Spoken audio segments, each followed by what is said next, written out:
వ్యక్తి అంటే ఇప్పటి వరకు నేను రావాలని కానీ నేను వస్తే బాగుంటుందని కానీ ఆయన ఎప్పుడు అడగలేదు, ఆయన గౌరవాలు అడగలేదు. నేనే ఆయన చెప్పాను, రవి నాకు ఇలా రావాలని అన్నా కూడా ఆయన యూత్ బ్రదర్ మీకు ఇబ్బంది అవుతుంది అని ఆయన అన్నా కూడా ప్యూర్లీ నా కాలే. ఆయన వద్దన్నా కూడా అసలు ఎట్లా ఏం లేదు కదా, నాకు రావాలన్నా నాకు మనస్ఫూర్తిగా రావాలి. నా ఫ్రెండ్స్ అంటూ ఎవరైనా ఉంటే వాళ్ళు ఏ ఫీల్డ్లో ఉన్నా ఏ పార్టీలో ఉన్నా నాకు పార్టీకి సంబంధం లేకుండా నా మనసుకు నచ్చిన వాళ్ళు ఎవరైనా ఉంటే ఎవరు ఏ ఫీల్డ్ అయినా ఉంటే నేను వచ్చి వాళ్ళని సపోర్ట్ చేయాలి. నాకు మనసుకు నచ్చితే చేస్తాం బ్రదర్.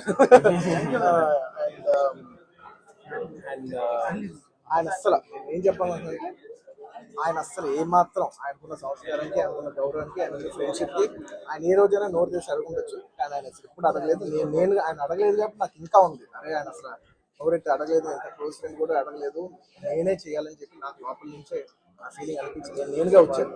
ఆయన కొంచెం అక్కర్లేదు బ్రదర్, మీరు ఇబ్బంది పడతారన్నా కూడా పర్లేదు బ్రదర్ నేను వస్తాను, 100% నా కాల్తో నేనే ఆయన సపోర్ట్ చేద్దామని వచ్చాను. ఎందుకంటే ఈ 5 ఏళ్ళలో మేము మామూలుగా చాలా మంది చూస్తూ ఉంటాం కదా, 5 ఏళ్ళు మామూలుగా ఏదో ఫస్ట్లో కొంచెం కనబడి ఏదో లాస్ట్లో ఒక సంవత్సరం లాస్ట్ ఒక 6 నెలలో సంవత్సరం తిరుగుదాం అనే ఒక మైండ్ సెట్ ఉన్నారు.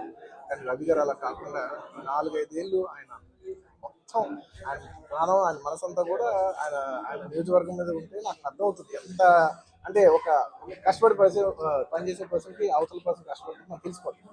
ఇంత సిన్సియర్గా చేసే మనిషికి 100% నేను నిజంగా నేను ఇంకెవరి గురించి నేను ఇంత గ్యారంటీగా చెప్పలేదు.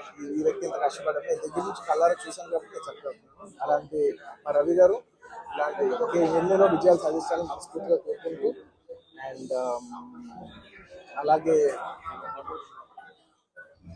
ప్రజలందరికీ మంచి జరగాలని చూసుకుంటూ సెలవు.